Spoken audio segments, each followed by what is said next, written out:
you told the guys, I don't remember if it was the last episode or the one before, that you might Mhm. not ever be 100% open to love. Maybe 90%, obviously because of John.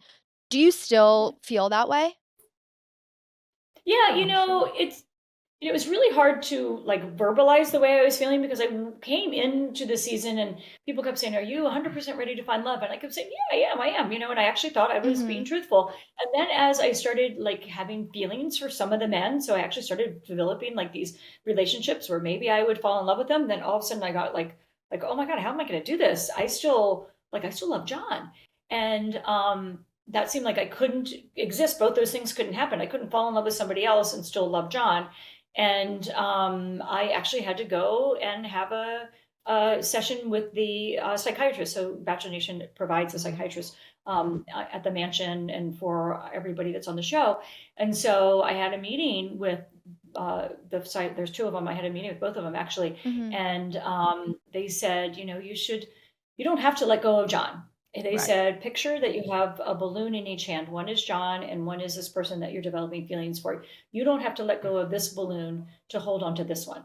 And that was like all I needed. I just needed to know that I Mhm. didn't have to like, John didn't have to be cleared out of my heart and my mind to let somebody else in. Like, there's room for him and another person. And I really like like, that that. was, yeah, if nothing else came out of the season, the fact that I got that kind of relief and that gift that it's okay to be Permission. that way. Yep, that permission, that was like the greatest thing that could Mhm. happen. And I keep sharing that story so other people know that too, because it's like a really important thing for people to realize. Because I don't know, I just didn't innately know that. I didn't think it was possible. And then like, oh yeah, Mhm. it's fine. And I was like, oh, thank goodness. Yeah, it's so true because you don't have a finite amount of love to give. Obviously, you love your kids, you love your grandkids, you love your friends, and you can have love for multiple people. Obviously, it's different when it comes to romantic relationships, I'm sure. And I know you talked a little bit about the guilt that comes with that, but I guess if you were to Mhm. give advice, you would tell people not to hold on to that guilt. Yeah, I definitely would. Well, I think everybody has a chance to have another life. Nobody, I think it's very important. It's just a matter of timing when you yourself are able to do it. And I think this is what Joan is now at, the ability to take another partner.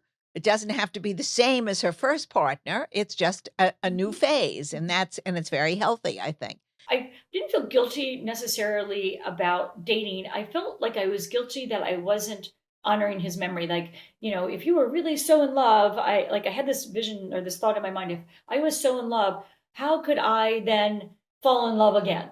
And like Mhm. I had this guilt that, people are going to doubt that I was really in love with John and I wasn't honoring his memory by wanting to have another love in my life. So I had to really work through those feelings. And, the bottom line was John told me right before he passed away, like 3 days before he passed away, that he wanted me to find somebody else and he wanted me to be happy. And at the time I was like, don't talk like that. You're not going anywhere.